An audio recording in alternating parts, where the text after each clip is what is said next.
2, starting video transmission. We are live. Well, welcome back, guys. Let me know audio's good and everything. It's another week, another awesome guest as always, and yeah, it's just me today, which is it's all good. I don't have a problem asking questions, as most of you guys know, so we're going to continue on with the standard, but this is week 84, or at least episode 84. We used to do these 2 a week back when I was insane and did these a lot more. Now it's just 1 a week, which is fine. I mean, we still have fun on Thursdays doing our tandems with randoms, but no, again, Tommy, I want to say huge thank you for coming on, and welcome back to the show, because you've already been here before. Yeah, thanks for having me, man. It's nice to be back, and also the season coming up is just perfect timing to talk about everything. Yeah, dude, it'll be complete. I don't know. I'm excited for it for a variety of reasons, and I'll just explain. Like, the reason I'm excited for 2026 is, one, qualifying's back. I think so many people wanted that. I just hope there's a caveat with that, which I'll explain later. The other big reason I'm excited for is new tracks. I think new tracks is a big evening of the playing field when it comes to especially newer guys. I think that's actually gonna be a really interesting development for this season. So those are the two big things I think I'm excited for in FD. Obviously, I also am going to like Drift Masters this year, so it's gonna be an absolute insane season, and I haven't even started driving myself yet. Yeah. Oh, I feel you, man. Yeah, and I think I might be driving at the end of the month here. Depends if the car's done or not, which I've been working on it, so we'll see. So Speaking of just a my, drift day, or you want to do like an event? there's a 2-day event at the end of March in Michigan, and it's gonna be freezing. But Yeah, exactly. I was gonna say it's yeah, still snowy. yeah, it's supposed to get like snow this week. It sounds like, but for me, it's I want to be able to at least drive once before my season starts, like of filming. Long Beach is coming up very quickly. For those of you that don't know, I'm sure you know that, Tommy. And Yeah. yeah, so I'm trying to get at least a weekend in to driving before I go and start the season of chaos. But we'll see. I'm still got a bunch of stuff to do on the car, which will be coming out in some videos very soon. But yes, you like the smart person. I think I saw you testing your car in like early January. Yeah, I had to do some testing because now we can't talk about it. Mm-hmm. I signed with Kenda, so very good news. New partner for this year, so let's start with that. So because of that, I had to go in New Jersey and test the new tires. Tire size, compare the tires, compare the compounds. So that's what I did, and after that, we came back and we started developing more stuff. But at least I was able to go testing just to see where I was going with the tires and to make sure that I was going in the right direction. Gotcha. So, I mean, obviously Kenda's pretty well known to be a really good tire, at least in the FD space now, and I'm sure it was a little bit of a switch getting used to. So, like, what are some of the things you're testing when you go out and test a tire like Kenda? Like, what do you play with? Do you play with lowest possible pressures you can run, and then how does it handle higher pressures? Like, what are the things you're looking for when you go and test a tire?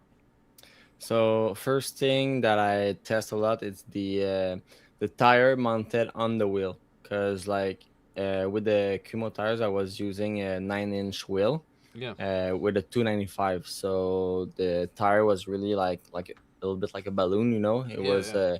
pinched to the Mm-hmm. inside, let's say, and that's changed the tire width because Formula Drift has a rule. So you go by weight and by the size of the tire, but it's not just the size that is marked on the tire. It's with the FD tool, Yeah. and when you measure it, it's on the car at the tire pressure that you are running. So I did a lot of testing with the 295 and the 305 just to try to decide which side which size, sorry, I was gonna go. And I'm still like doing lots of testing with that, because I really like to be lightweight. So last year I was able to fit in the 2,900 pounds rule, with the tires that were almost like I think it was a 275 millimeters, even if Okay. it was like a 295 tires, just Right. because it was on a really small wheel. So Yeah. I wanted to do the same with Kenda. And the way the tires are shaped Yeah. is not the same at all. So I really had to play a lot with the wheels. I tried the 305 on the 9 inch, up to the 10.5 inch. And yeah, I'm still trying to decide exactly where I'm gonna end up. But yeah, just the contact patch that you get when you drive, depending on the tire pressure, depending on the wheel Yeah. size, change a lot. So that was the first. After that, it was deciding, am I going to 95 or 305, because the sidewall is different. It has a 40 sidewall for the 295 and a 35 sidewall for the 305. Wow. So it was what are my needs. Mm-hmm. And for the Corvette, this car has a ton of forward bite, Yeah. and not well, not I won't say not a lot, but I would like to have maybe more side bite. So the saying are that, like, with more sidewall you can get more side bite, and vice versa. But what we say on the book and what we really test in real life is not always exactly the same. So I needed to Yeah. test those things. And also I had like feedback from the OGs of Kenda. Nick Novak gave me some feedback about it, Stuki too. So I needed to just look what they told me and test it myself. So Okay. yeah, it's lots of testing actually. And this is not even in the tire pressure yet, and Mm. the tire wear yet. We did lots of testing comparing both brands too, because obviously I was still with Kumo at the time, so I wanted to test both Yeah. with the same car setup, same temperature, on the same track, and just see where one is done and where the other can go. Yeah. So took all of that into consideration, and ended up signing with Kenda. Very cool. Now, it, what's so like? Can you give me a range of the like? So you have a 10, like you said, you have your 9 inch wheel and then your 10.5 inch wheel. What were the difference in, I guess, millimeter of tire from between a 10.5 and a 9 inch? Actually, it's crazy, man. Even like if you take the Formula Drift measurement tool, Yeah. which is really unique, let's say, it's not just you take a rule and you measure the Mm-hmm. tire width. It's really just like the way the contact patch is made on the ground. Yeah. Um, it makes like a big difference. I won't go like exactly in details because everybody can just try it on their own Yeah. Yeah. car.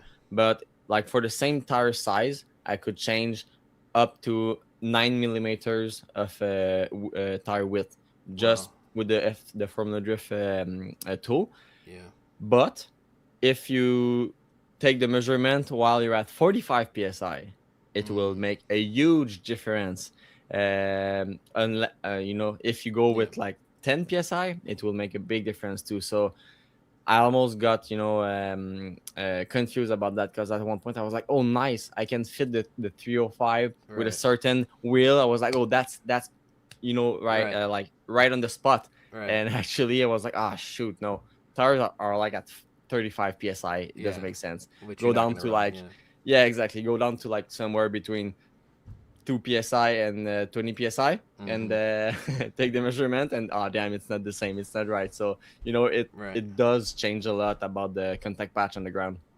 Interesting. So, I guess my question is then where when you I guess is there an option to where you would want to change tire size and weight for each track? Yeah, I would say the small tracks, I will probably, well, I'm just talking in like in the General. air like this in general. Yeah, exactly. Mm-hmm. Like from my knowledge, from what I know, for a small track, I will probably go with like the smaller tire, let's say, and remove Yeah. some weight from my car, because my car is extremely lightweight and we can really play around with the weight. So I will prefer that. And for like a big track, like let's say Utah, I know we don't go there anymore, but like I don't know most of the track because they are all new. But Right. like for the Exactly. big tracks, I will probably just put more weight and put the bigger tires. That being Interesting. said, the the 305, even with 35 sidewall, like they are supposed to give me, let's say, more forward bite and less side bite if we just go about like the physics, you know. Mm-hmm.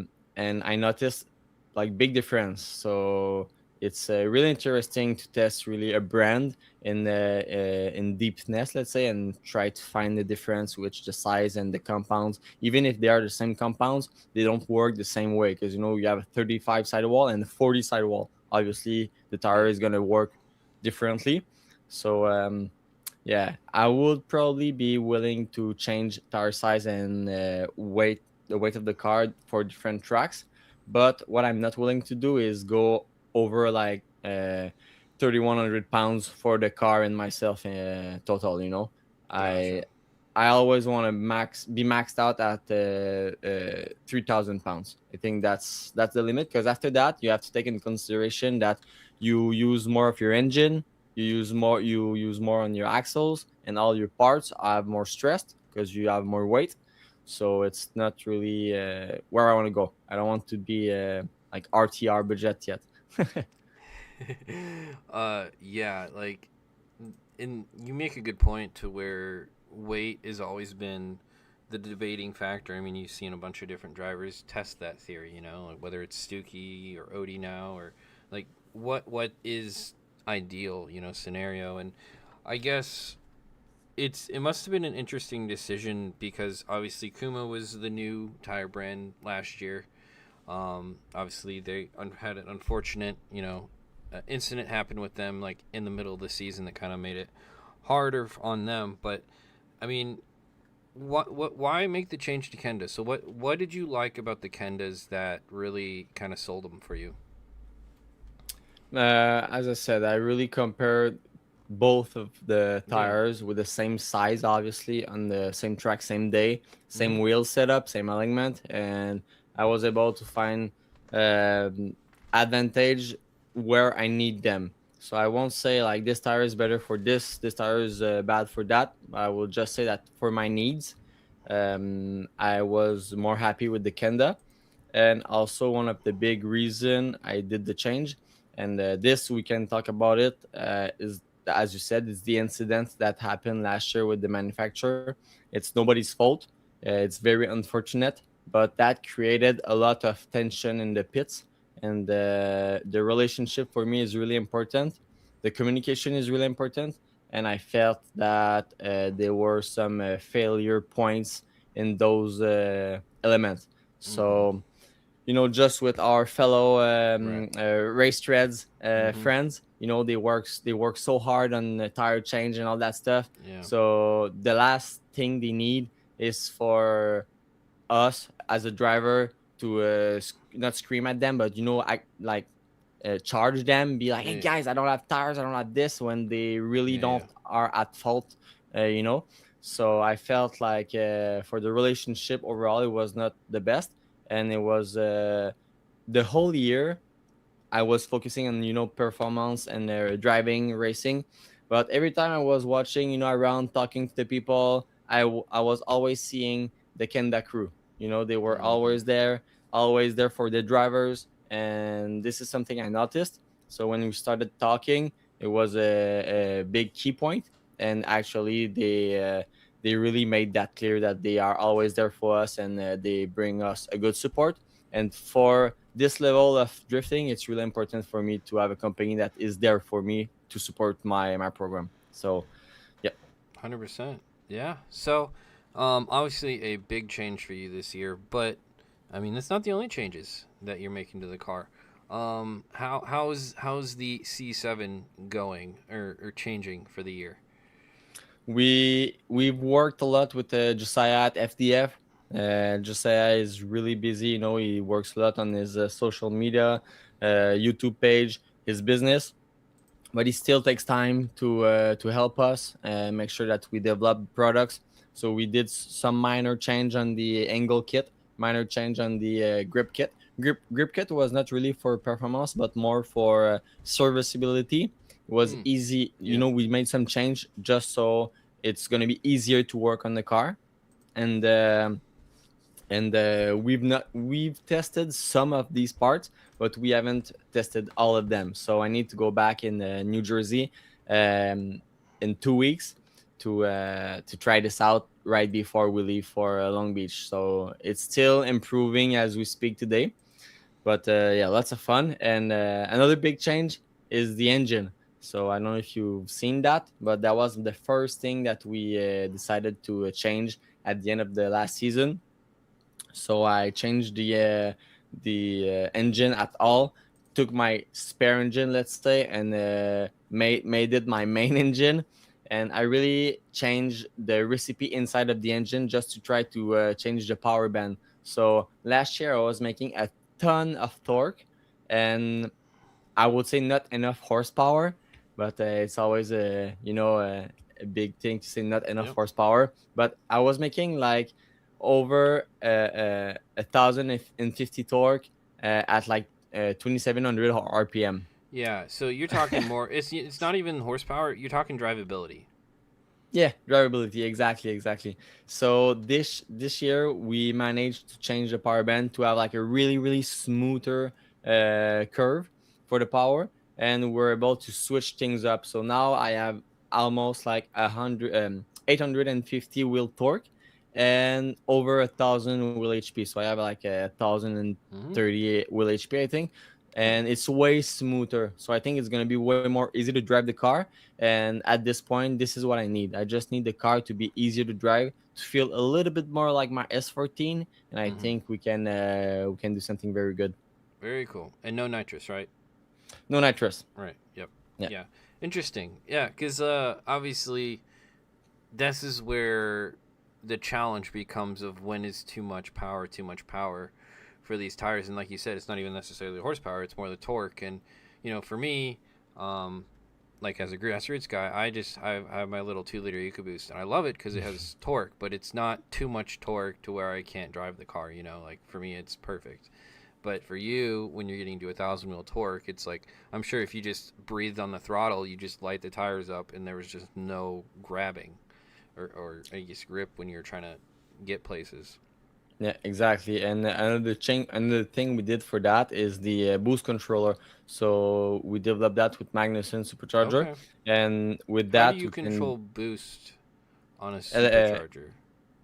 it's basically like a Westgate, but it's electronic controlled, Hmm. and we can just like kind of like a stroke. Let's is it stroke? Like close the valve Yeah. just to remove some boost basically at Interesting. certain Yeah. RPM. So when I just go flat out, if I put, let's say, my rain or wet tune, Yeah. Yeah.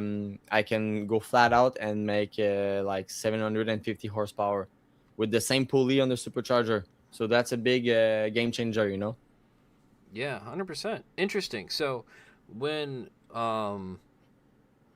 yeah, because like from my understanding, superchargers, I always thought you just controlled it by whatever pulley you're running, but it's cool that you can now use that element as well.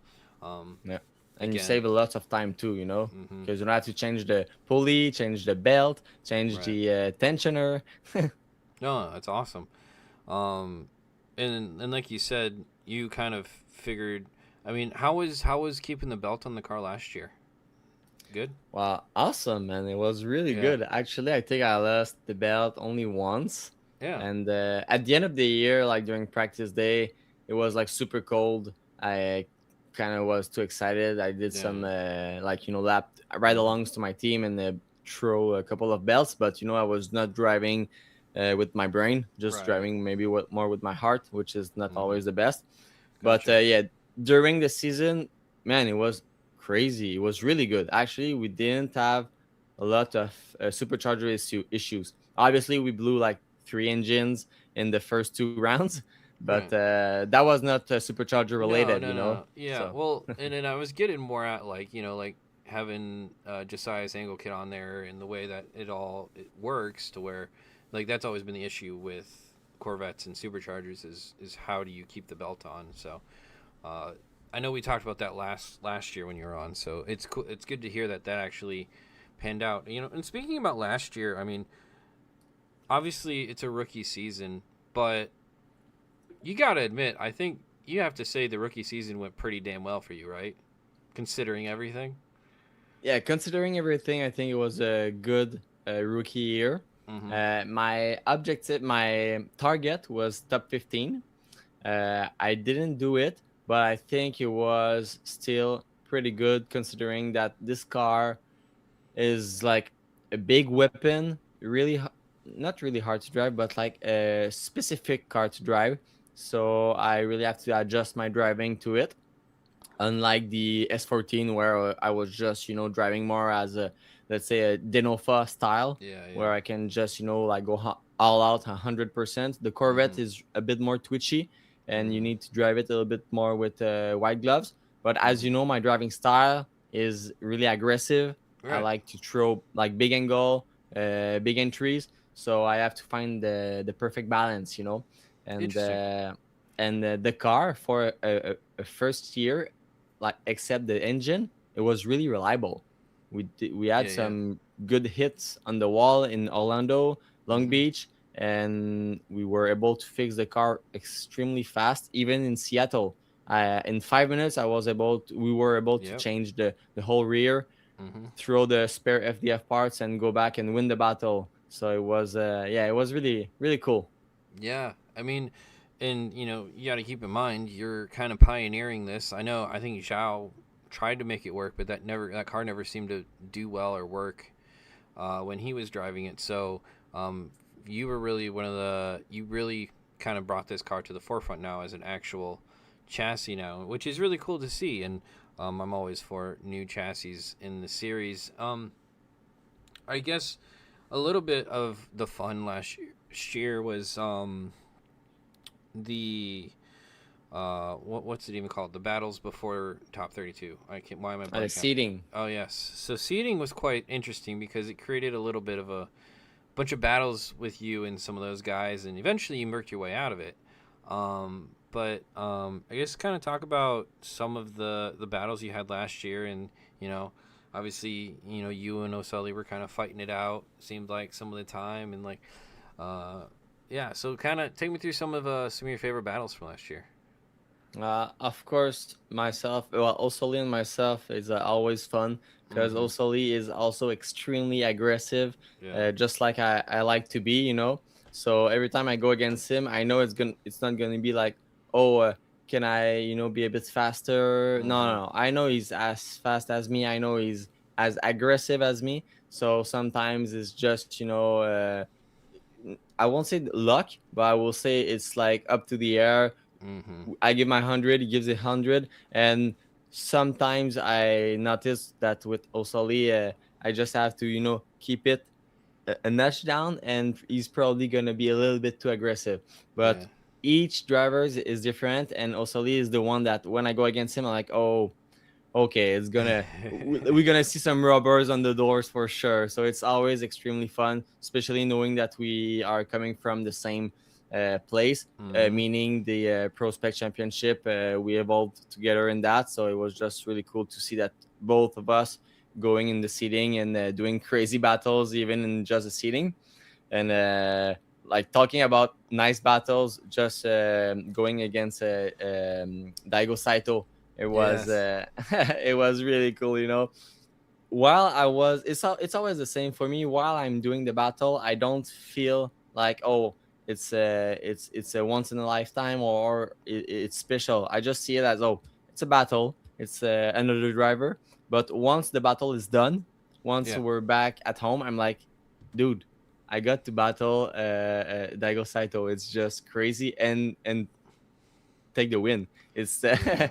it's really awesome. So those battles are like a core memory in my head for sure. Yeah. And Dude. obviously, like, yeah, with Jack Shanahan and in the final of the seating, it was Yeah. really cool. So we're getting at the point where you can either be in seating or top four, and it's still like a really crazy battle. So Yeah. it's really cool. It is cool. You even you one more time to then beat Odie, in the last round. So there's a lot of really cool moments I think that you had last year, and like you said, it was I think it was a learning year for the car and yourself as well.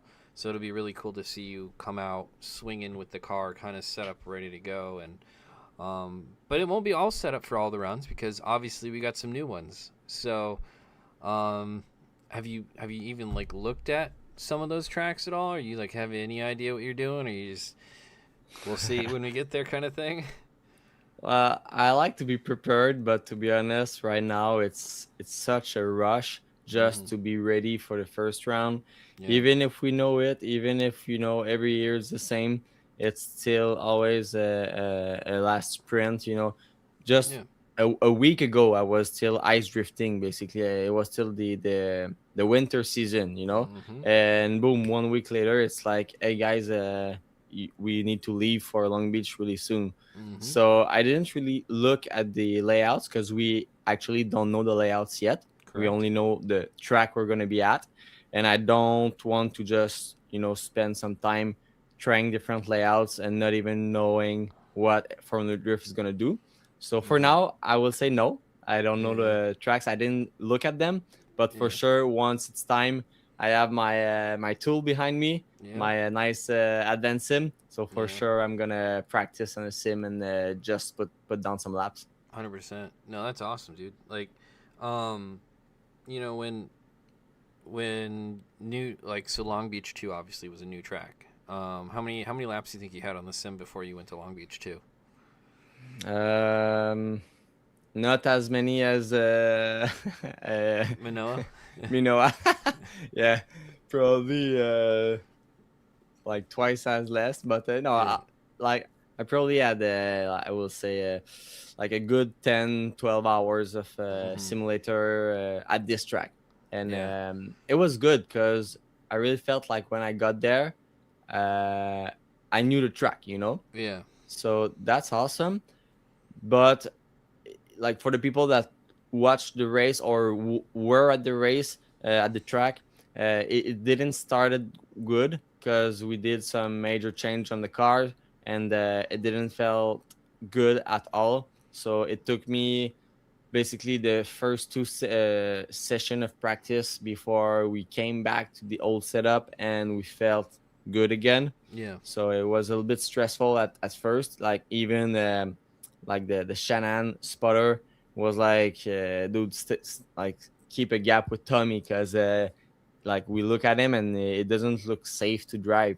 Yeah. We Yeah. came back to the old setup, and boom, right at the good spot, Yeah. Yeah. being able to do a nice chase and stuff like this. So I think being able to have a new track will obviously helps me because even the old track I only did them maybe 4 times, Yeah. unlike the veteran who did this like 15 times, 20 times. So I'm really excited about the new tracks and about all the new stuff for sure. Absolutely. Speaking of new stuff for next year, were you a part of Pro 2 when they did do qualifying? I can't remember. Yep. You Yeah. did. When we actually had the real qualifying, Yeah, yeah. yeah, I will always remember the final of my first season in the Irwindale, qualified first with like 94 points. Yeah. And that, like, theoretically, that would have put me second place or tied with Asbo, Oh who wow. in pro, who did qualified, I think, 95. So it Wow. was really cool to see, um, myself as a first year rookie in prospect being able to do Yeah. nice stuff like this because as I said, I like to be aggressive. I like to make a good show. You Mhm. do one qualifying, you don't spare your tires for this lap. You finish your lap, and Mhm. obviously we make some change on the gears and stuff like this, but you finish your lap and there is no more rubber left on the Mhm. tires. this is something I really like. So I think it's going to be interesting this year for the new format of qualifying.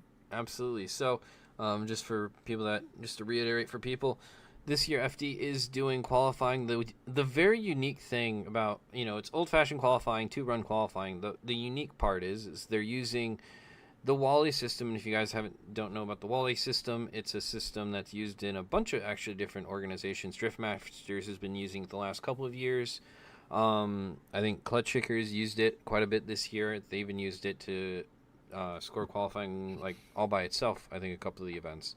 So that is judging 80% of your run. So that's a really interesting element that I don't think a lot of people are going to have experience with.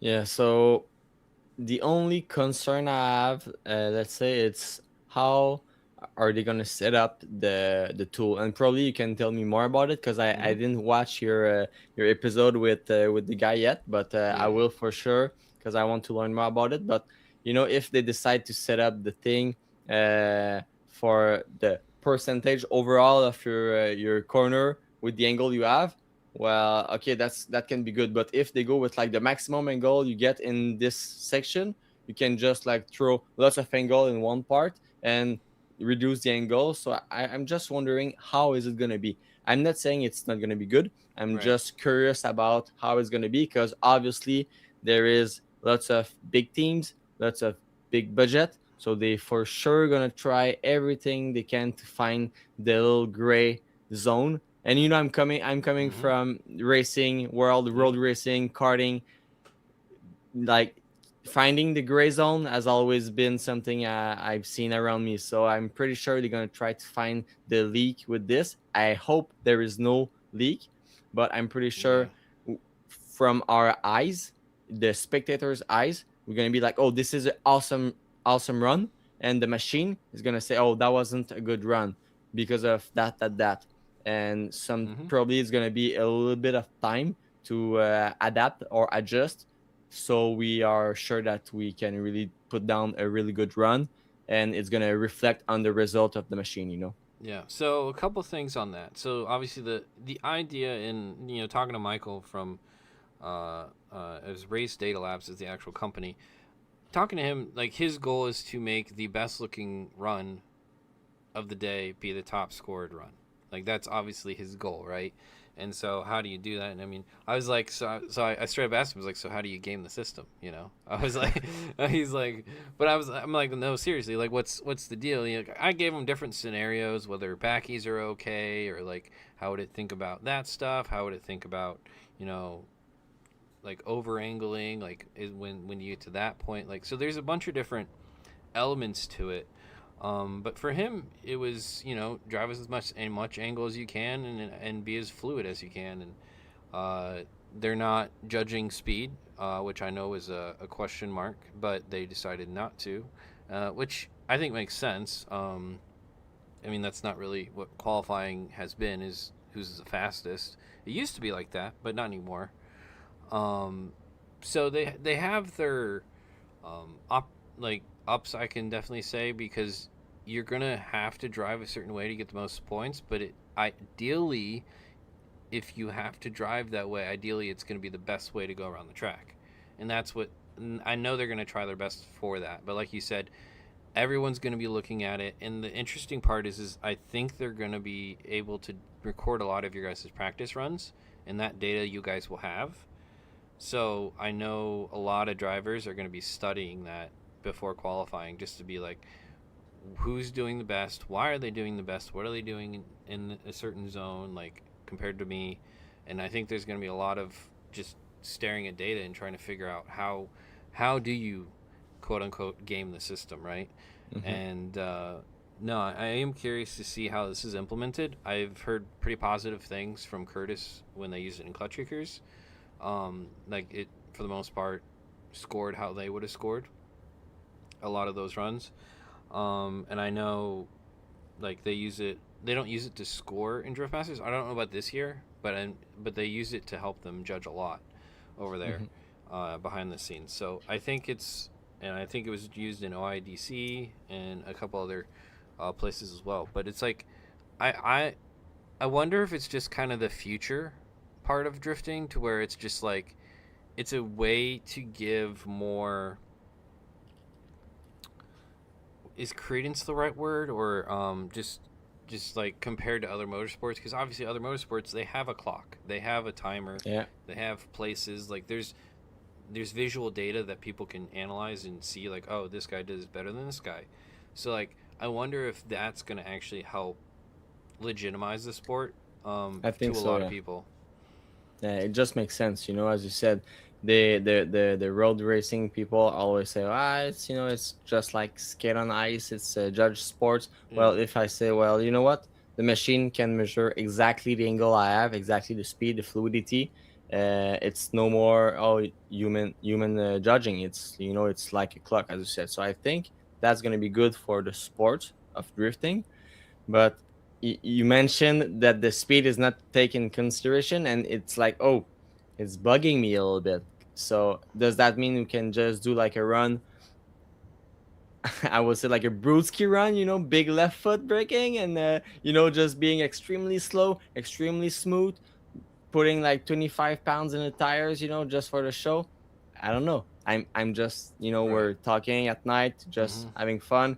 I'm putting some stuff on the table, but it's gonna be something to take in consideration, because running my car at 6 psi and running my car at 20 psi, it's not the same level of difficulty. It's just like Yeah. a drifting day at 20 psi. It's just like lots of fun, a little bit of left foot braking, so I can just be Mm-hmm. more smooth, and the car is less twitchy. Perfect. It looks very good on Yeah. the machine, on the score. But after that, you get into competition, and everybody drops down the pressure by 10 psi. It's gonna be Yeah. interesting. The interesting thing is, I do think it does like track your rate of speed. So like if you're decreasing your speed in certain areas, I think that would be a deduction compared in the point scoring system. I don't know for sure, but I would assume that's how it works. So obviously you're not supposed to slow down in certain areas. So there is that part, but then the other 20% of the score is judged, and that's going to be your style points. And I think a lot of that is where you would see deductions in, is if you do something like that where you're on left foot brake the entire run, and let's say it scores you high on the Wally system, you're not going to get all the points from the style judge, for example. So I think they're trying to balance that, which it could be. But if you remember qualifying back in the day in drifting, like guys would have a different setup in qualifying than they would in battles. A lot of them would. Yeah. They'd run higher PSI in tires, and like you said, change gearing so that they wouldn't have any tire at the end of the run. So that's not new, I don't think, as a thing. So I don't know if that's going to be any worse or better now. But there's always been seemingly a qualifying setup and then an actual battle setup in the past. So I think I'm hopeful. And what I also like is, he mentioned there's going to be some more visual aids on like the live stream and stuff, for people to check out some of this data. So I think the more transparency and the more data, the better, because the last thing you want is like people getting mad at judges because, oh, he got this score because he has this sponsor, or oh, this Yeah. guy gets all the love from the judges and this guy always gets screwed. So it's like, if we can take some of that away, I feel like that would help a lot, even though it gets a lot of attention on social media. I don't know if it's necessarily good for the sport. Yeah. So that was kind of my angle, especially talking with Michael about it. Like I I'm more hopeful now, especially using it. And like I think a lot of people are excited to see qualifying back. And here is what I kind of paused earlier in the show when I said I was excited about qualifying, because what I'm not as excited for, and you probably don't care, but like my worry about qualifying is the boring aspect, and what it was always the issue in the past. The reason it's not boring in Drift Masters is because you have almost 50 drivers trying to get into 32 spots, and it's faster. Yeah. In FD, if from what I'm hearing is correct, we're not going to have many more than 32 drivers this year. I see. Yeah. And that's what I'm worried about, because then there's no stakes in qualifying, which people like stakes, which for you it's not. It's like, okay, like I don't care as long as I, make it into 32. That's what matters, right? So it's like, but like for me as a, trying to promote the sport and whatnot, you want to have as exciting as possible. So I'm hoping I'm wrong, but from what I'm hearing, I've heard a lot of people just either can't make it out this year, or other things are going on. So I like I said, we'll see. But But is there going to be a points for qualifying, like points in the I don't championship? I know. mean, I don't know. I that don't would make know. sense. I would hope so, but Yeah. because that could add some fun to the qualifying for sure. That way you're just not doing a placement. But yeah, I think that's always been, I think, an underrated feature I really like at Drift Masters, is they do have so many drivers that there's so many storylines going into it of like just guys trying to get in to the Yeah. main show, kind of like old Pro Spec, back Yeah. when it All was pro just a spec, or yeah in back. Canada also we have this. Oh yeah. So yeah, I think that helps make qualifying a lot more interesting. But with that, um, obviously this off season, I don't know if it's really been an off season for you. You were out in Norway, like you said a couple weeks ago. Uh, don't you live around ice? Well, couldn't you just Yeah. go to your backyard and be like, "Oh, I'm gonna go snow drifting"? I could have done that, and that's pretty much what I did. I basically skipped a weekend of ice drifting at my place Yeah, to yeah, go ice drifting in Norway, yeah.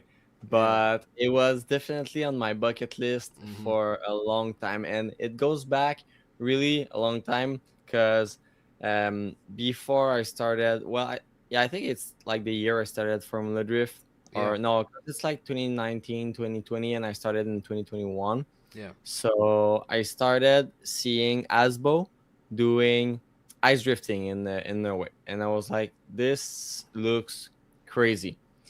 So I decided to start this at my place because we had ice, we have it here. So I started developing the studs with the tires. I did many different testing, and it brings us to like 5 years later.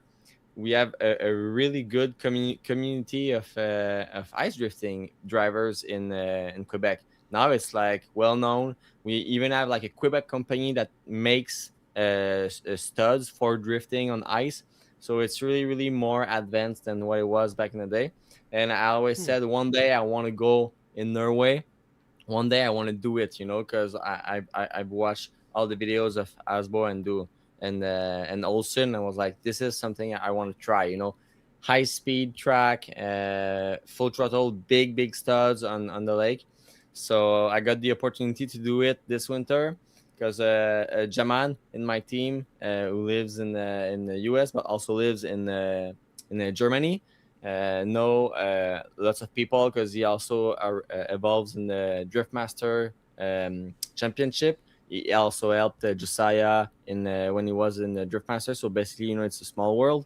Yeah. So he basically met a guy, Isaac, and Isaac is from Norway, who knows lots of drivers from over there. So Mm-hmm. I met Gustav, and Gustav decided to just lend me his practice car. Well, his practice ice car, Yeah, yeah. and I went there. They were really cool. We went on a big track, tried it out. I was able to compare, the difference with our cars from here and their cars over there. The biggest difference we'll say is the track layout. They are really putting emphasis on the speed. It's like a big straight with huge s's, and at Hmm. the end you just do a small u-turn and you go back up to speed like really fast. So it's a little bit more, I noticed, like the Drift Master Championship. A lot of transition, high speed, and you turn around and you do it again. Unlike us in America, it's like oval track, so you do Yeah. maybe one or two switchbacks, and that's it, with big corners. And that's the Yeah. track we have here in Quebec. That's the track we build on ice. We build Yeah. tracks that we can really have time to do a nice tandem, have time to position, maybe one or two switchbacks, and that's it. For them over there, it's switchbacks after switchbacks at really high speed. So it's really interesting to have tried both, and it was obviously a nice check off the bucket list. And just being in Norway, having fun over there, it was a really cool experience. So probably gonna be in my list for next year too. Yeah, absolutely. Interesting. So it's I'm always curious about snowdrifting. I don't so, being in Michigan, surprisingly, there's really none that really gets done here, and I don't know why. I mean, maybe just because it doesn't get cold enough in the lower parts of Michigan, but yeah, I've always been curious because like I've always been told, oh, it's pretty similar actually to driving on regular roads when you get the studs and everything. And I guess is that true or like kind of do you just have to drive? How do you have to drive in comparison to driving on pavement? Say like a party car on pavement. It really depends on the studs that you are using, and Mm. also the track surface. So if you have a very icy track, like it's only ice and there is no snow, it's going to be very different. But the thing is, the more you drive on the track, the more you scrub the ice and the more snow you make. So the more you go in the day, the more snow you put on the track, because you basically like go through the ice. So it's really not like asphalt, but I figured some studs that we are almost able to do have the same. So let's take an example. You on the dry surface, you are chasing somebody, you are getting lost a little bit, so you're just gonna reduce the angle. Being Oh, I tried to get fancy, and he left. there was some times in Norway, Mm-hmm. example, that their tires are are going so deep in the ice that when you put the car straight, you have almost no grip, and as soon as you put the car sideways, you have a ton of grip. So if you want to like get closer to the guy in front of you, you almost have to throw more angle and say like I'm going in the door. But the more angle you throw, the slower you get. So Yeah, yeah. it's really different. It's different techniques. But yeah, I developed some studs here in Quebec that we are able to maybe not be as fast, but have the same feeling. So you're gonna put more angle when you want to slide more. You're gonna reduce the angle when you want to go a bit more fast, forward. Yeah. And I will say, with the video that you're putting right now, Yeah. we're going as fast as on the wet surface for sure. It's like Wow. really fast. It's like third gear. The car is loaded up, like the 250 horsepower can Yeah, yeah. take any more grip than that. So it's really fun. That's cool. Yeah. I mean, it's it's a really neat thing, and I mean, I'm just curious on like a track maintenance for this thing. How often do you have to like clean the snow off, or like? So that's another very fun thing for us in Quebec. The weather is good, but not as good as in Norway. So when we finish a day, some corners, everybody is on the line, so Mm-hmm. everybody's passing at the same place. So you can put grooves up to like 4 inches deep. So basically, at the end of Wow. the day, you're just putting the back of your car in the groove, Groove. and you're Yeah. like a train. You're staying there. So Wow. you have to change your line. So what we do in Quebec, we put a hole in the ice, and we pump the water Mm. on top Yeah. of the ice. Yeah. What I noticed in Norway, which is crazy, it's so cold over there. The ice is so thick that they can build first. They can build really big snowbanks on the track. Yeah. If we do that in Quebec or in Canada, the water is gonna like level up, and Mm-hmm. we're not gonna be able to drift because the ice is not thick enough. For Yeah. them over there, they put like a meter high snowbank, and at the end of the day, when they have groove, they just drill some holes in the track, and the water goes up because of the weight, and it's so cold at night, freeze up. So you have a Wow. perfect surface in the next morning. It's really awesome and Wow. different than for us. Interesting. That was so surprising when I got there. I was like, is that the track? There's like more than a meters high meter high Yeah. snowbank. I was like, no way we're drifting there. They were like, yeah, yeah, be careful, because like if you hit the snow, the like let's say the wall, it like kicks you back like a tire wall. It kicks you back in, Yeah. and you can flip the car. And Oh wow. actually, I almost did it, so it was it was crazy. Wow. I ended up just breaking the wheel, Yeah. but it was like really close from like doing a flip. Yeah. What cars were they using over there? BMWs, Okay. Yeah. or like a Volvo, but yeah, like 95% of the cars are BMWs. Gotcha. Yeah. No, it's such a cool like thing to do. And is it how long does a set of tires usually last you? So that's the other thing, for when you go drifting on ice, you get excited because you're like, it's so fun. Mm-hmm. I'm not burning any tires. But if you keep going on the track and you do like 10 laps in a row, you're gonna burn basically your tires, and the rubber is gonna get too hot, and you're gonna rip off the studs, or Mm. you're basically gonna lose air, because at one point it's gonna work so much that the screw is gonna make the air go out, Yeah. and you're gonna explode your tire. So you have to keep it down and do maybe like 4 5 laps, Okay. go back in the pit, take a break, like let the tire cool down, even Yeah. if it's -15 -20 degree, and after that you go back on track. So for the ice drifting in Norway, we were able to do only 3 laps. Every 3 laps we need to go back in the pits, let the tire cool down, and come back on the track. So That's cool. it's yeah, it's a fun fact that even myself took a while. It took a lot of lost money to understand it, because I was like, why am I losing my studs? Why am I burning my tires like this? Yeah. But once you get used to it, once you understand the thing, you can do like a whole winter with one set of tire. Wow. So Okay. That's cool. Um it's uh it's just different, and I wish it was more popular, at least where I'm from, because I feel like it could be a thing. I just have to travel a little north. But I don't know. I've always thought, like, would you rather? So here's a question: would you rather do a competition on ice or do a competition in the rain? hmm, the thing is, I like there's only Assuming you one. could like actually get Marcus Owens and stuff. Yeah, there's only one reason I'm gonna say rain. It's because we really, really change the track Surface. surface when it's on Yeah. ice. Yeah, exactly. It's impossible to keep the same track surface, and even if they like put a broom on the ice to make sure you're really on ice, well, you're gonna groove the track. Mm-hmm. So at one point, it doesn't work.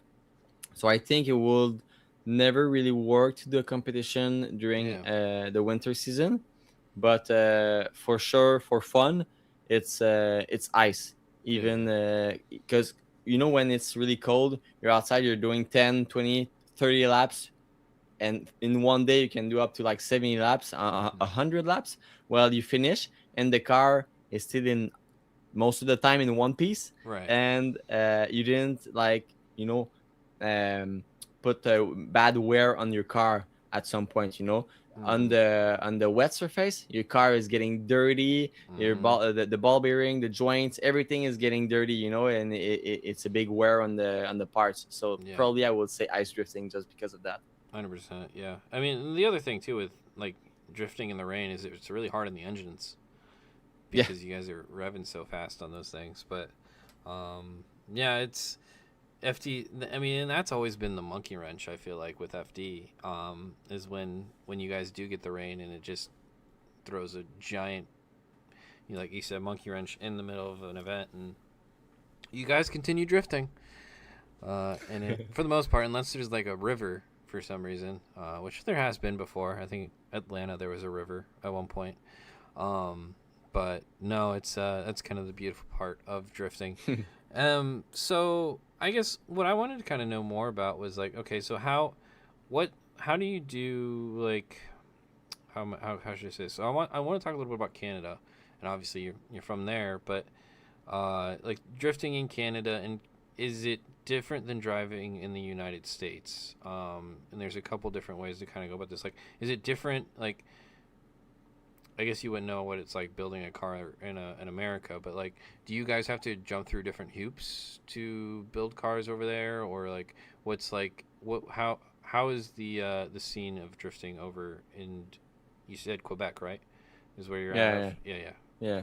Well, the drifting scene in Quebec and Ontario is really where it's the most popular, I would say. yeah, Not that there is no drifting scene somewhere else. yeah, Just, I mean, talking about, the numbers and the amount of drivers yeah, that are coming out of Quebec and Ontario's.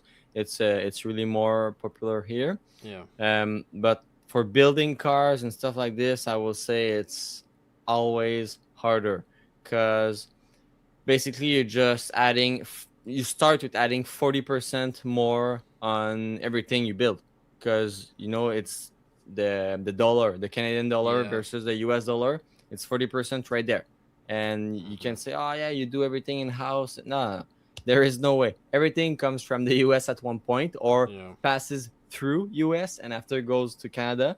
So we always add the tariff of like 40%, and after that, um most of the parts are also built in the US, so getting the parts is, well, especially now with what's happening yeah, in the politics and all that stuff for Canada, US, or worldwide, let's say. It's really hard to get the parts, so sometimes it's almost like, I don't want to say stuff, but it's yeah, just easier to go on the other side and yeah, yeah, let's say install it in the car and come back, at one point, because it's we're not doing that obviously, but it's yeah, yeah. just easy. It will be easier on paper to do it like this, Mhm, mhm. so it's adding a difficulty to the build. Yeah, that's what I was curious about because you know, and also like over there, it even tires are different, right? Like, because some tires can be there, and some tires can only be in the United States, and some like I mean, there's all kinds of different like rules that you guys have to kind of jump through to kind of get what you want done.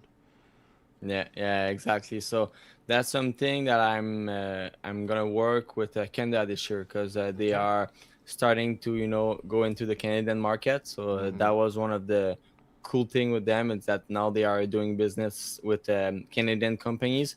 So I'm gonna be like a little bit the the link of communication with them. So it's just gonna get thing easier, and yeah, we're just trying to make things easier in Quebec, Canada. But at some point, I will say, if you're in the US, probably for drifting, I will say stay there. Yeah, I mean, it was interesting for me, like the United States. Like, for people who can say whatever they want, like it's like there's just no competition when it comes to the amount of abundance of money that's out here, and like the stuff that you can get away with and do. And like when I went over to Ireland for Drift Masters, one of the biggest eye-opening things was is how much less stuff was over there versus, like, I went to Dublin, which is considered a big city over there, and I'm like, this is like a little town compared to what we have over here. And it's like it's just a different it's just different over there compared to all the insanity that's in America, which, I mean, comes with its pluses and minuses. But the pluses is there's a lot more parts and stuff to get, and generally it can be cheaper, and lots of venues to drive, even though those seem to be going away every once in a while. But it is what it is. But I think we're I at least I'm happy to be in where I'm at. But um, that's what's kind of the goal for this season? Because um, obviously your goal was, last year was probably rookie of the year, and which you did compete for, and then, like you said, top 15. But those were pretty ambitious goals, to say the least. Bringing a new car. What's kind of what are you trying to eye at for this year?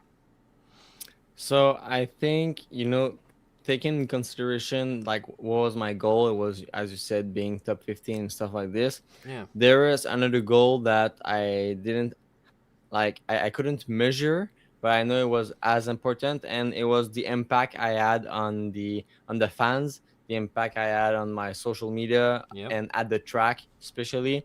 So this we cannot really measure it, but I think I really won that with the Corvette C7 because as I said, I would probably have got a couple of position higher in the championship if I would have kept my S14. Let's say, Yep. I don't know where, probably just a position up, maybe 5 or 6 position up. I don't know, but I don't think I would have win on the impact side of the thing, and that's why I'm really happy with what I did last year with the Corvette C7, and that's what I'm still going for this year, and maybe putting more emphasis on that because that is what brings you more fan, more sponsors, and more budget basically at the end. Because I always say if you're like 15 or 12 or 11 in the championship, I don't really think that it's going to change anything for the sponsors, or even the fans. What really matters at this point, it's the impact that you have on the fans, the presence that you have in the with the people that are supporting you. So that's why I think right now the Corvette is really what I want to work on to make sure I can stand out, be different, and if the top 10 comes or the top 15 comes, perfect, that's good. But I don't think I want to put a number like I did last year, Mm-hmm. because if you're not in the top three, it doesn't really make a difference in my point of view. Yep.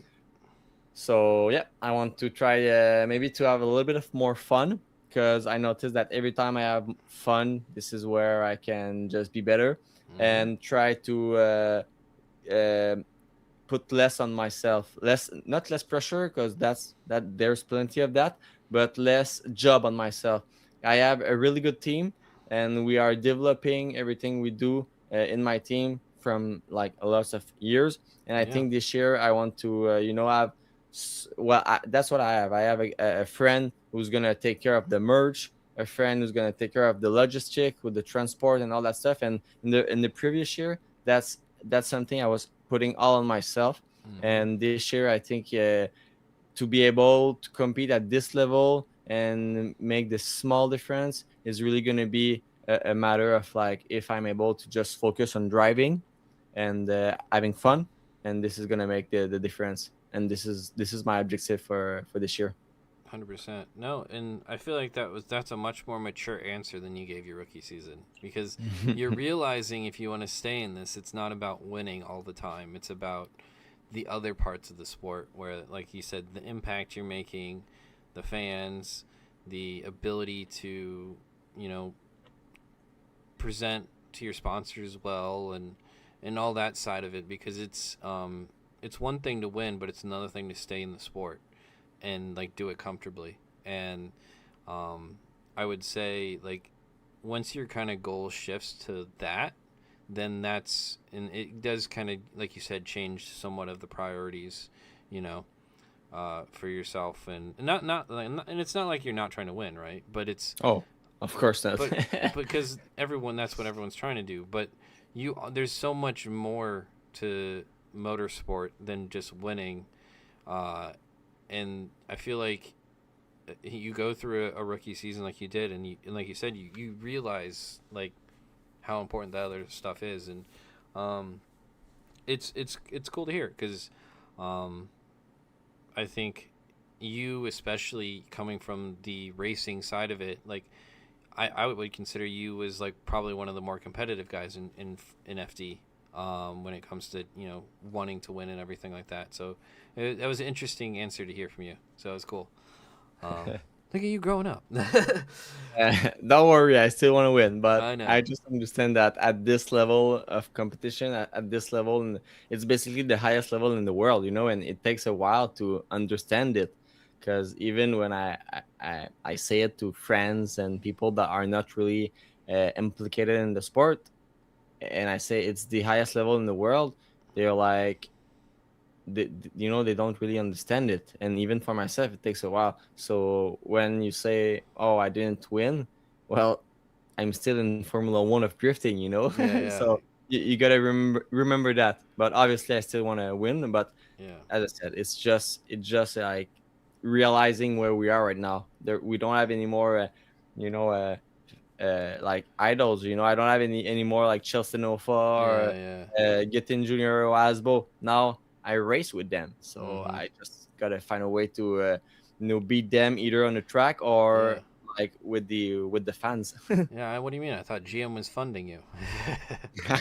Oh, I didn't tell you. Look, it's in my backpack. Yeah.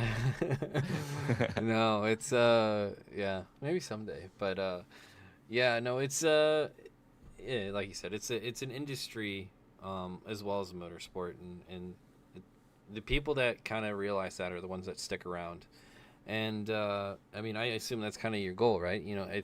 Your goal is probably to make this something that you can do every year comfortably. And you see guys that whether it's the Rad Dans of the world or you know the other drivers that are able to come and do this every year, and it's not like they're stressing paycheck to paycheck to necessarily make it, to these rounds. They find a way to, whether it's, and like I personally like Rad Dan's model where he literally has a business that perfectly coordinates with FD. So like he's a really cool example where you got a guy like Matt Field who has his own shop, and for example that they do their own thing, and he's found a way to make FD feasible and stuff. So um, and obviously the end goal, and half the reason we talk about all the stuff we talk about, and there's so much debate whether it's doing qualifying or seeding and all this stuff. It's all about trying to grow the sport, and when you grow the sport, you get more money involved in the sport. There's more sponsors. There's more avenues for people to actually, quote unquote, make a living or still do drifting professionally and live comfortably. And like that's always been the goal, I think, for the organization, whether it's Formula Drift or Drift Masters, or and so this is part of the reason why I'm excited for the Wally system. Like I said earlier, was having these graphics on the screen to hopefully help show where guys were getting points and how they got points, and being an educator almost to new fans. And I've always said the hardest part about drifting for new people is understanding it, because let's face it, it's if you're someone that doesn't know what drifting is and you go and you see a car doing a burnout sideways, you're like, oh, so he's just going to take all the grip out of the car that he can so that he can do the smokiest burnout he can, and that's about it. And when it's completely the opposite, and when you tell them the cars are set up like drag cars, they're like, wait, what?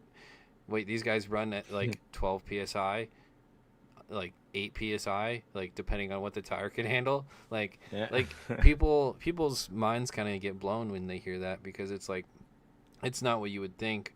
But I don't know. It's for me. I'm excited for the year and to see some changes, and hopefully some good changes in the sport. Yeah, no, same. It's funny because I do a lot of a manufacturer launch and with car manufacturer or tire Yeah. manufacturers, stuff like this. So I work a lot with race car drivers basically that are still from road racing, and I'm always the only drifter in the pack, obviously, because Mm-hmm. we're not a lot, and it always blow their minds when I'm like, guys, we're trying to be as fast as possible. We're going like, as you said, like 10 psi in the tires, and they're like, what?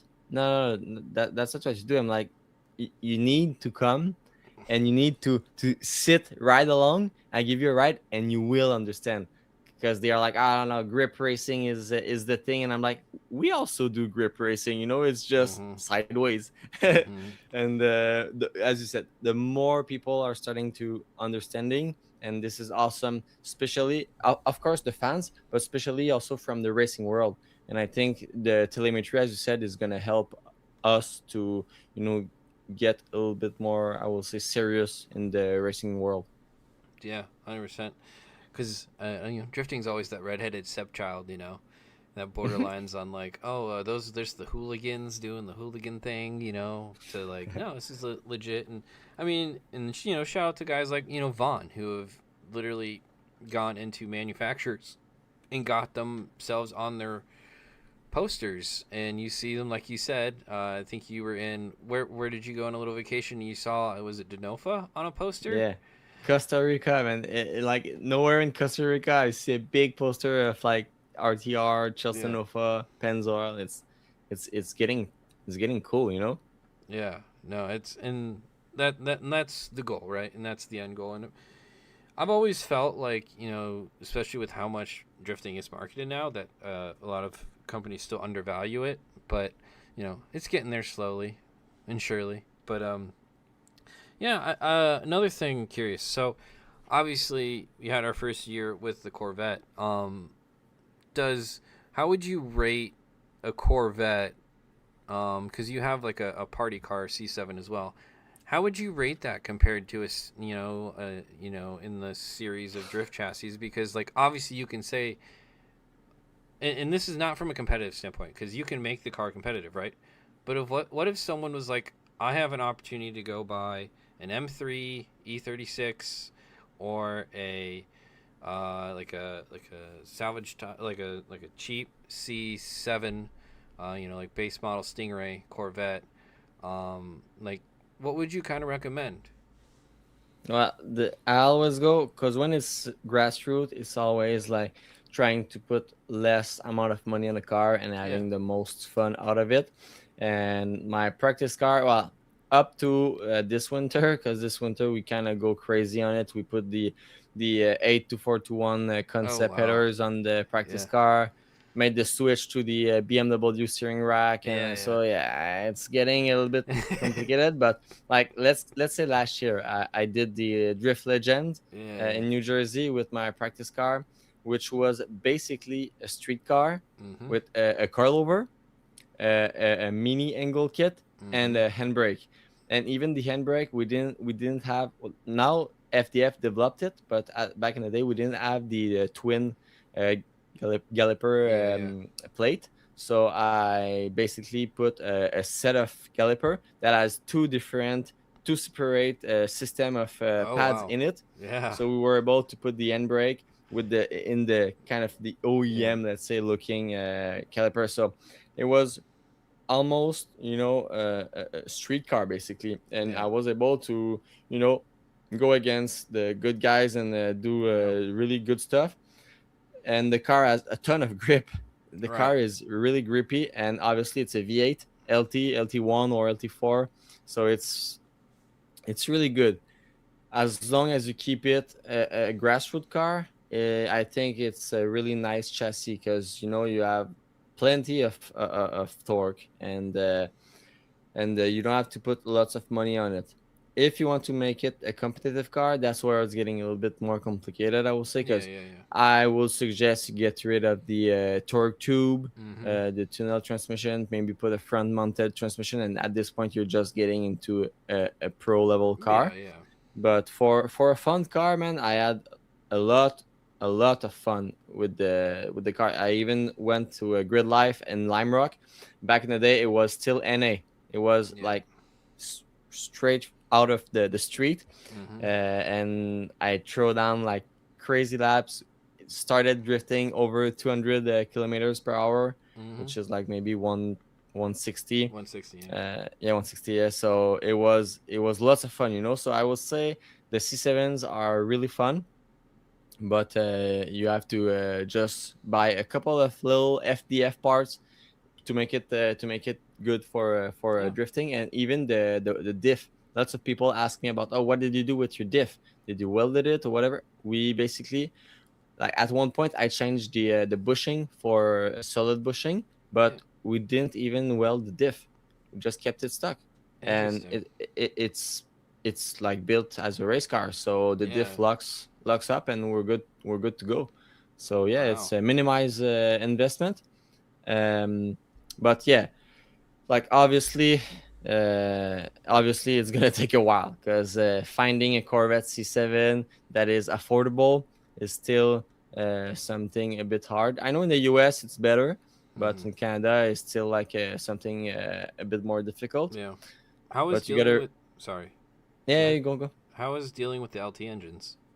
So yeah, exactly. The LT engine we're actually developing with Link, Mm-hmm. a way to change the whole system to a Link ECU, and having everything managed just by the link and Yeah. removing all the wires. It's like 100 pounds of wires basically in the Wow. car. It's a lot of useless stuff, let's say.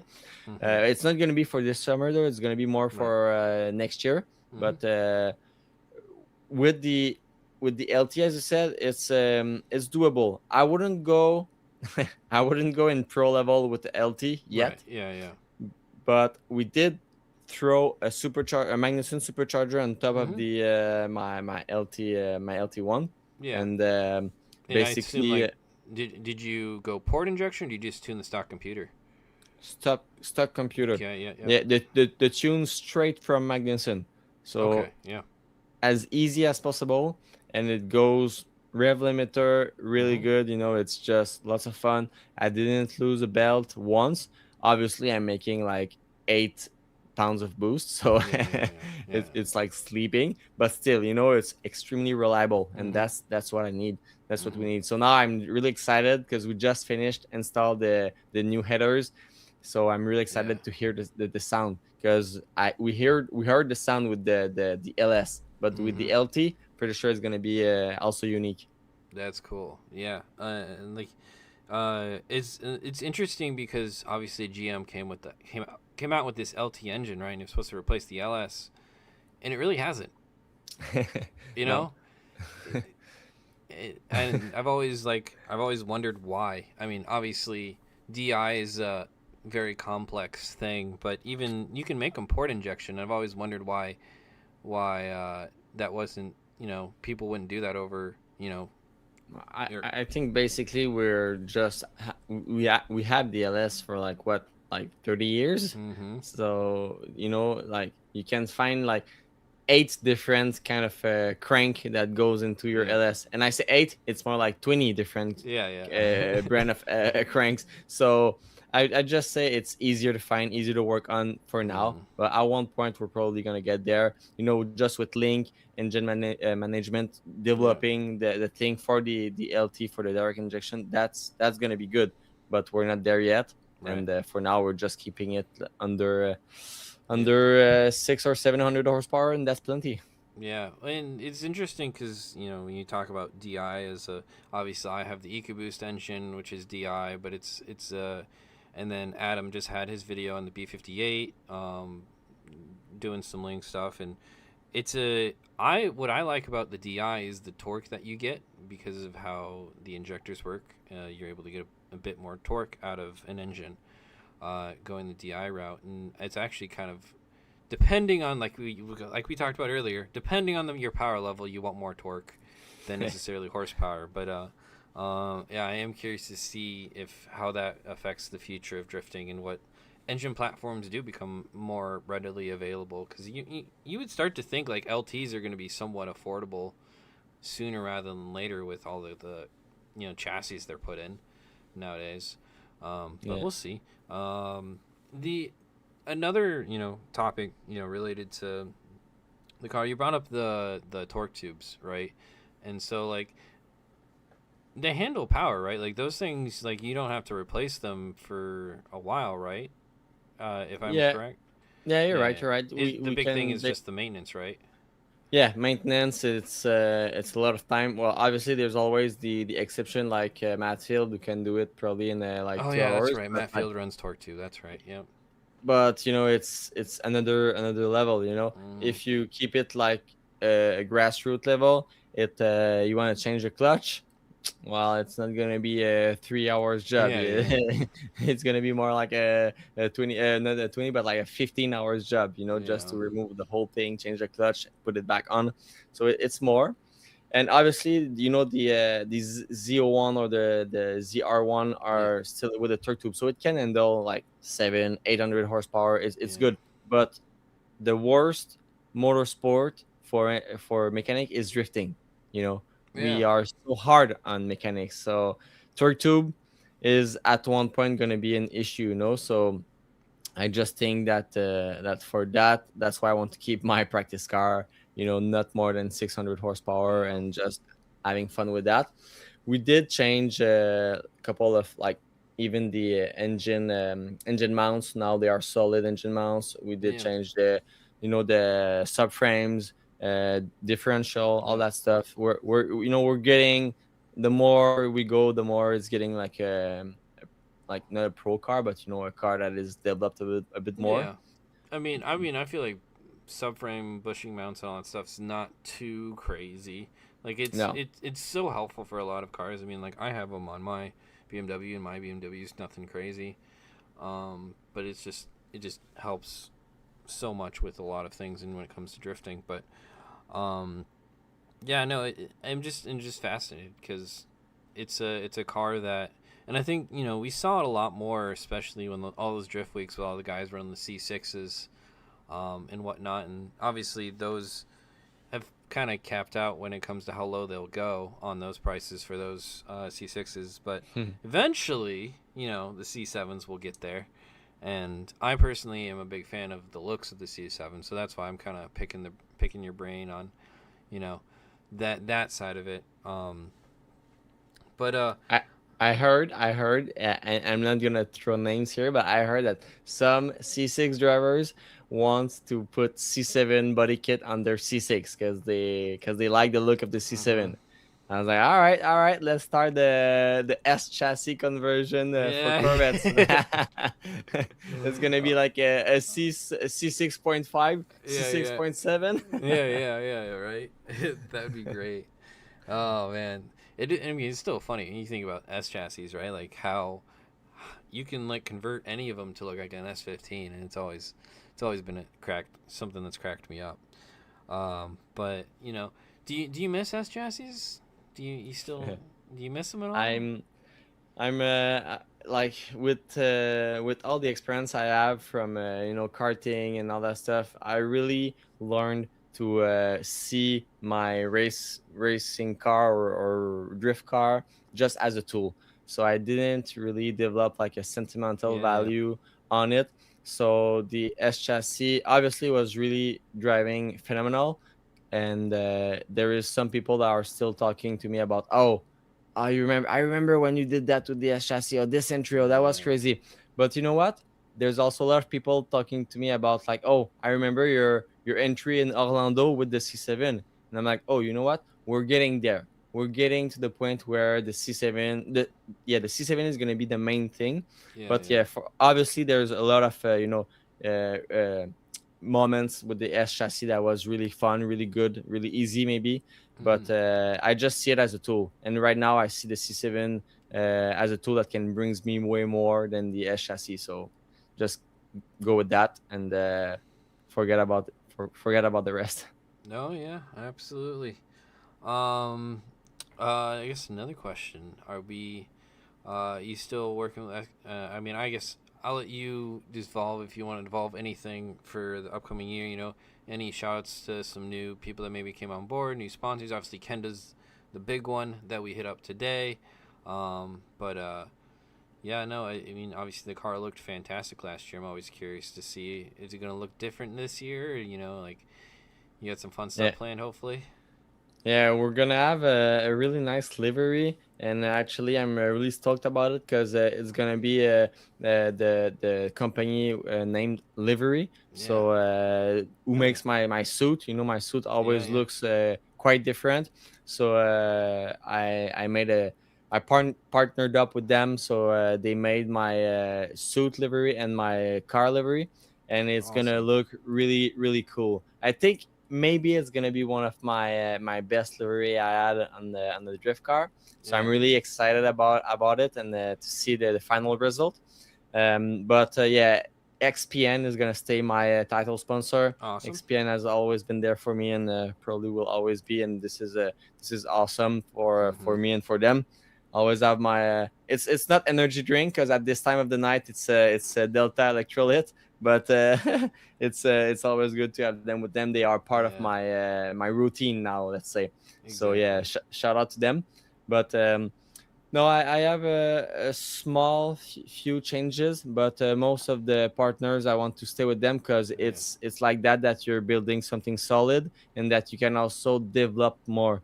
Just BC Racing, let's say it's Mm-hmm. been a wild adventure last year. We did probably like four different version of the suspension, Wow. and if we had stopped, well, it would have been like going back to the Drawing zero. board. Yeah, yeah. Exactly. And now we're just going back from where we ended up, and we improve it even more. So Mm-hmm. I just try to keep my partners and build something stronger. Yeah. Well, my question is, are you gonna have the same lights? That's what I care about. The 3D printed lights. Yeah. Yeah. Those are Yeah. sick. With Yeah, they're the gonna be the same. Yeah. LEDs down the side, dude. Yeah, yeah, they're Yeah. cool.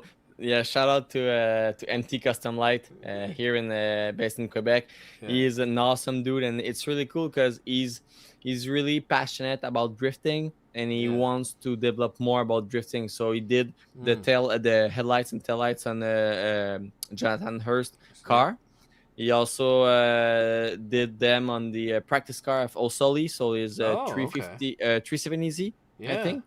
So yeah, he's doing a lot of 3D printed headlights and taillights, and like anybody related to drifting world that has a car is gonna hit him up, and he's gonna say yes, I can do something for you. Once he has the scan, he can Mm-hmm. just make them, and they are really easy to change, easy to work on, and That's yeah, cool. I think it makes a nice look on the car, more aggressive. Mm-hmm. And obviously, I'm all about lightweight. It's extremely lightweight, so it's just awesome. And the cost of it, dude, crazy. A set of headlights on my C7 is like 4 grand, which is Wow. stupid.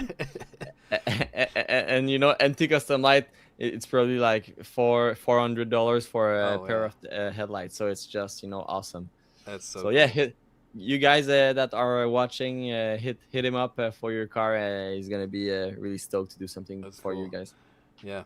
You mentioned something with BC and developing suspension. I had the opportunity also to hang out with Simon Olsen a lot last year, and he was kind of doing the same thing with the Supra. And it's I guess, you go through, like you said, four iterations, and like what's some of the stuff that you guys are talking to them about, and like obviously you don't need to dissolve or divulge all your secrets, but like what were like what were the discussion points, and what were the changes that you would make? Well, I think it's always gonna go back to the same thing, the travel of the suspension, the Yeah. stroke. Obviously, we don't have a chassis anymore. It's a Corvette, so the stroke is always really really small. So Mm-hmm. we're just trying to improve on that, trying to change the valving because again, it'll always go back to we have a really short suspension, so we have to make the most out of this little travel that we have.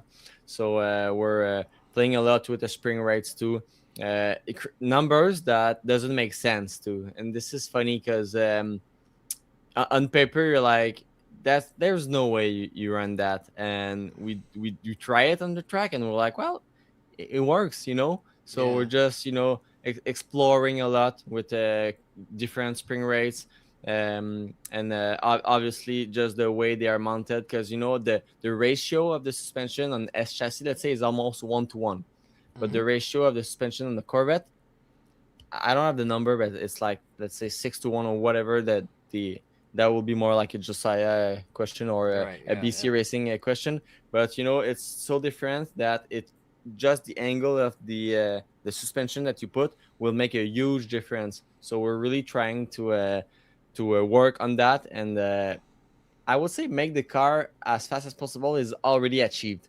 The car Right. is really fast. We've seen it the last run with Dean.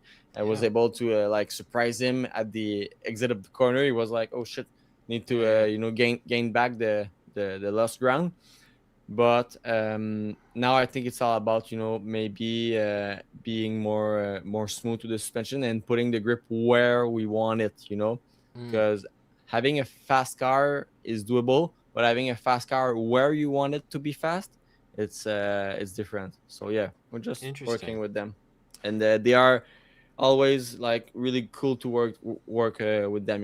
We Yeah. give the feedback, they do it, and we try it, and let's move on. So it's cool. That's cool. Interesting. So you said where you want to be fast. Can you divulge more on that? Like explain what do you mean by where you want to be fast? I will keep it simple. Let's Yeah. watch, a race or a replay of last year. My car always seems to be really, really fast in the transition, and maybe not as fast like when I'm like, on the gas and the car is planted to the ground, and I'm like past half the first part of the corner, and that's basically what we're trying to do.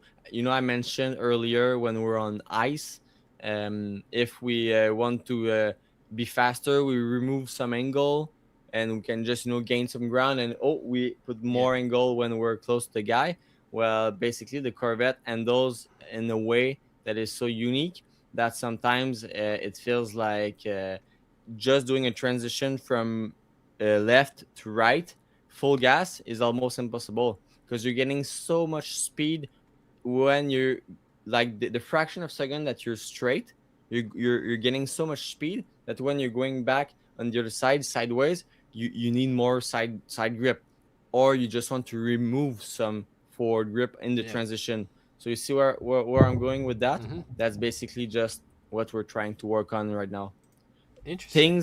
Things that have been worked on the S chassis for decades now, Mm-hmm. and now we're just doing it for the first time with the C7.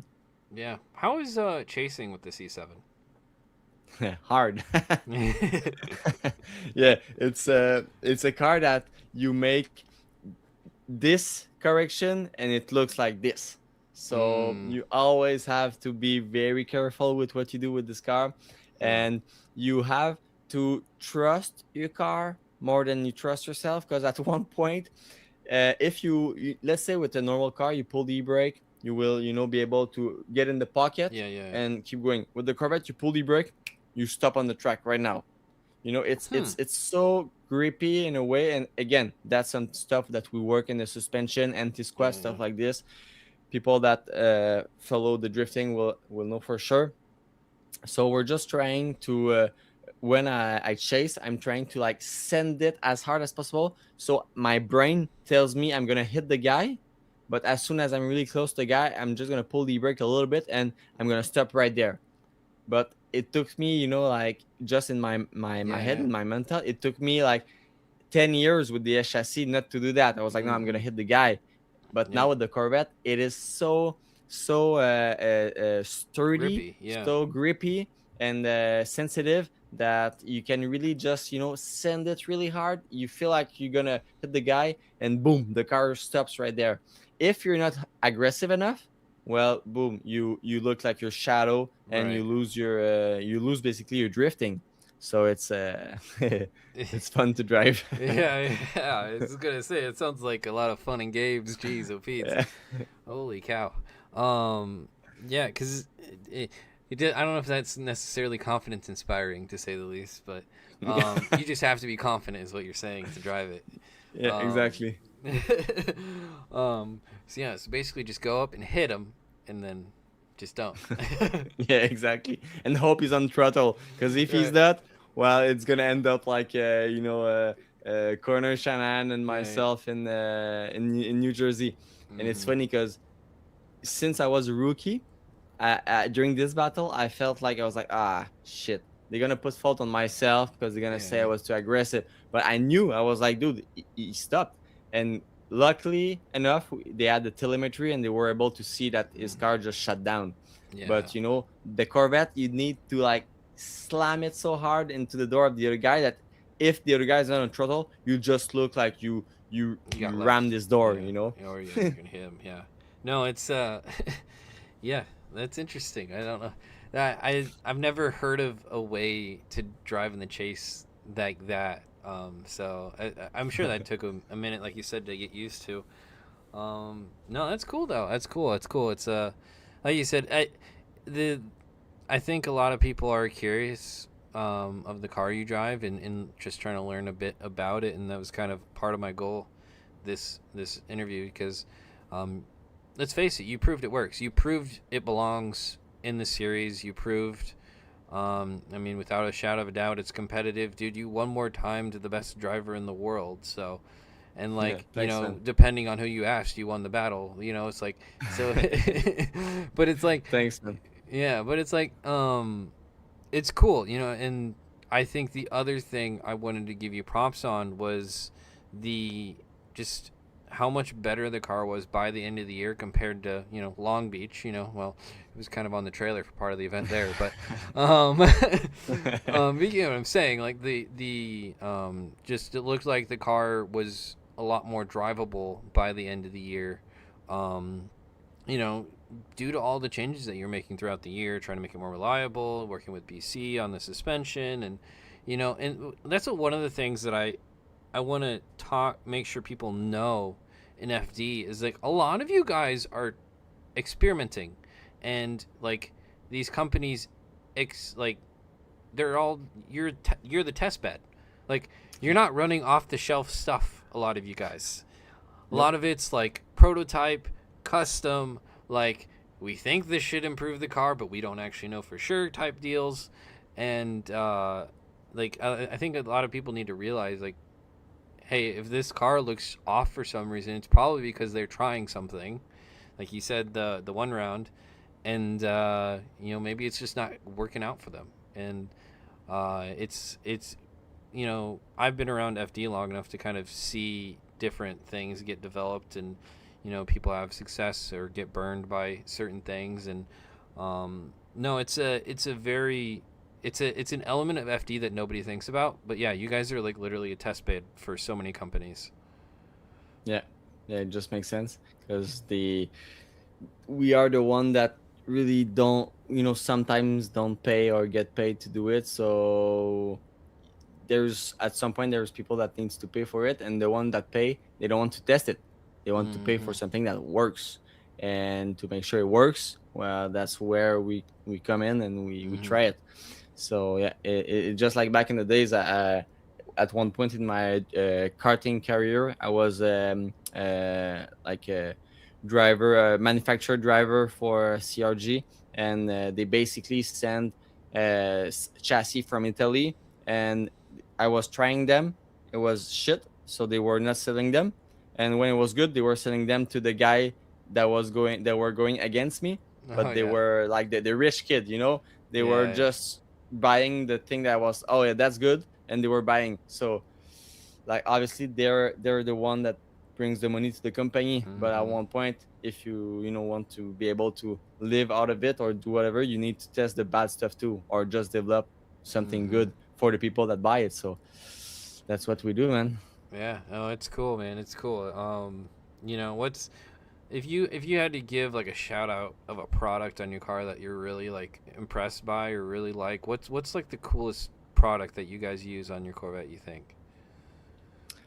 Something that is unique to the Corvette, or Yeah, yeah. I mean, unique or something that you're just really impressed by how well it works. I mean, for me, what comes to mind is like, just the way Josiah changed it to the BMW rack in the front, so Mhm. that you're able to run the supercharger and fix a lot of the reliability issues. That's always been like, oh, that's really cool to me. Yeah, yeah. Um, That's why I was asking. I was like, is it just the seats because they were mm, cool, or there's something right. really specific to the car? I had to give it to Josiah because with FDF we really developed the car from zero.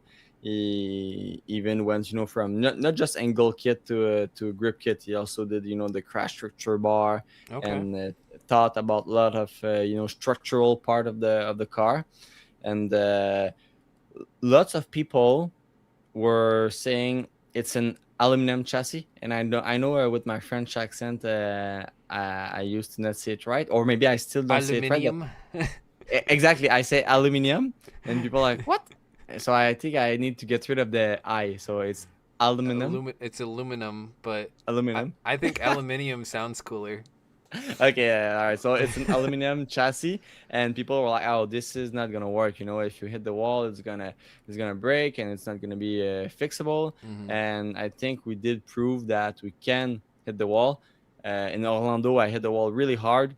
We were Yeah. able to fix everything, even put the car on the frame table, bring it back extremely straight.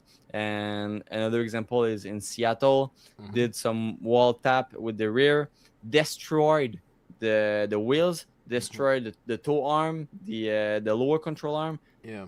put everything back on in 5 minutes. Boom, we're still in the game. The chassis is handling very well, and I think that is due to a lot of R&D that we did with FDF.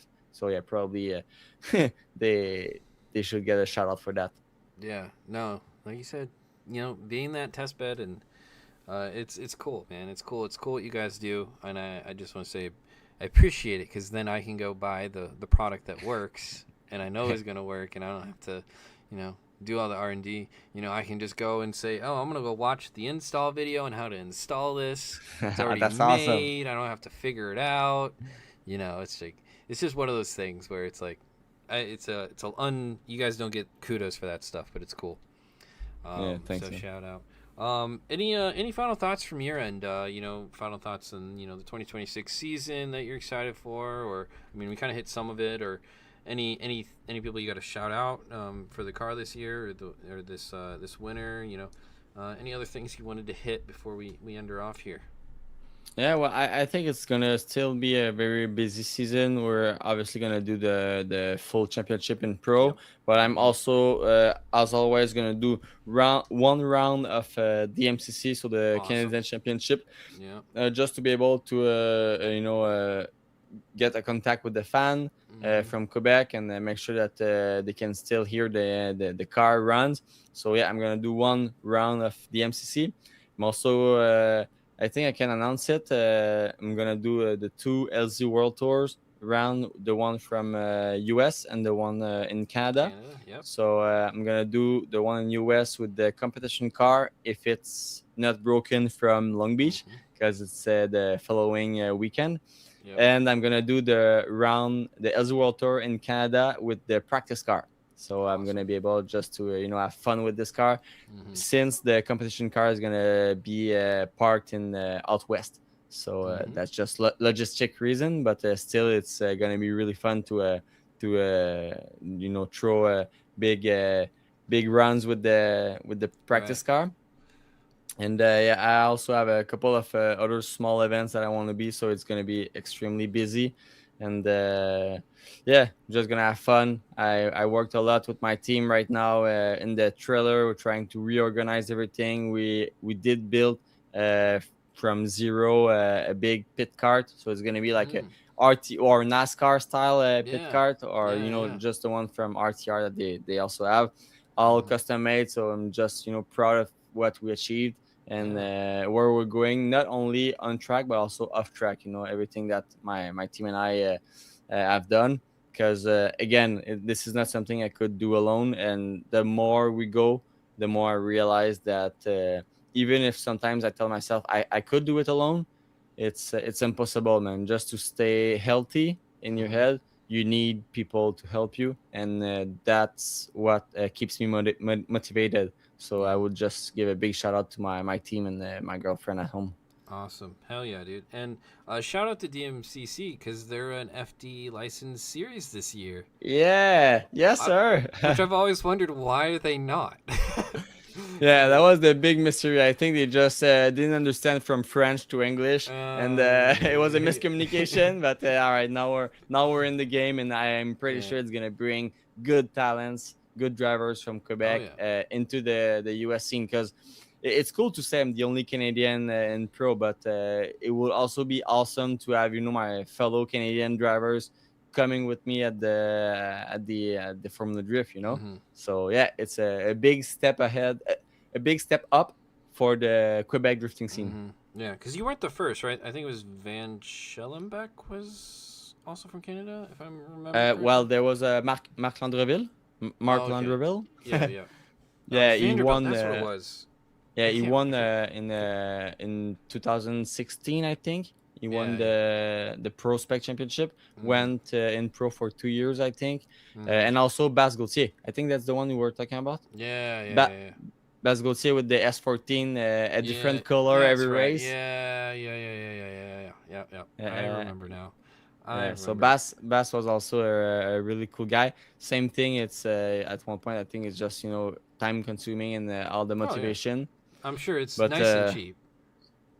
oh yeah, yeah, for sure. So yeah, I think I just want to, as you said, see long term and not aim for the first and just get mad and stop after that. I just want to stay there and make my way up slowly but surely. Yeah, well, and here's kind of my advice to that is, when you lose, you don't just sit and, be upset. You go out, you go hang out with the fans, you go, sign your autographs, shake your hands, give the fans what they want. And, I can't say that enough to drivers, like, do your social content, like it does make a difference though, and Yeah. people might get discouraged because like you may not see results right away, or but like the reality is it just being consistent is the hardest thing in the world, but it's so important. So again, thank you, buddy, for coming on.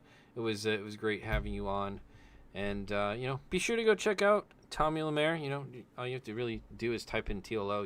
You pop up at least on whenever I searched on Instagram. Yeah.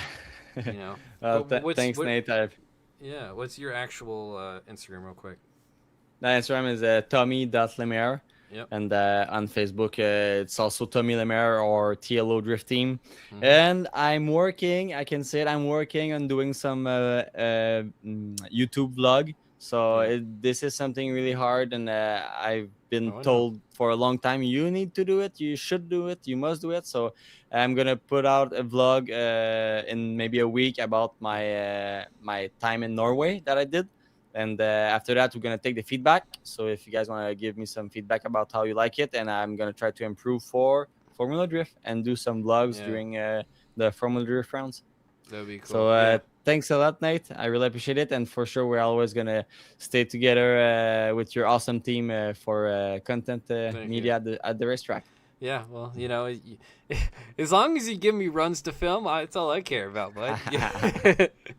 That's why you need to take the only one, the first one, just in case we blow the engine. Exactly. No, again, thank you, buddy, for coming on. And, thank you for everyone checking out. It was a good show. And I want to say I do actually have a video on my car that'll be coming out tomorrow. I'm going to just highlight some of the products I've got, which some of them are actually already on the car. So I've filmed a bunch of, they're not going to be install videos because I don't really know what I'm doing all of the way. It's more of a watch me suffer installing these products. But it's not bad. But you know what I'm saying? Like, like when I'm someone that's trying to learn what all these arms are and like how they go, and like I think this is I should have put this bolt in before I should have put this one in. It's like, so for me it's a learning experience. I probably should have just listened to some instructions or something before I did that, but what's the fun in that, right? Exactly. But let's keep it spicy. Yeah, I know, right? I'm like, oh dang, oh he's back, oh he's gone, damn, why? I don't understand. It's just internet. But we'll see if he comes back. But regardless, I do want to say a huge thank you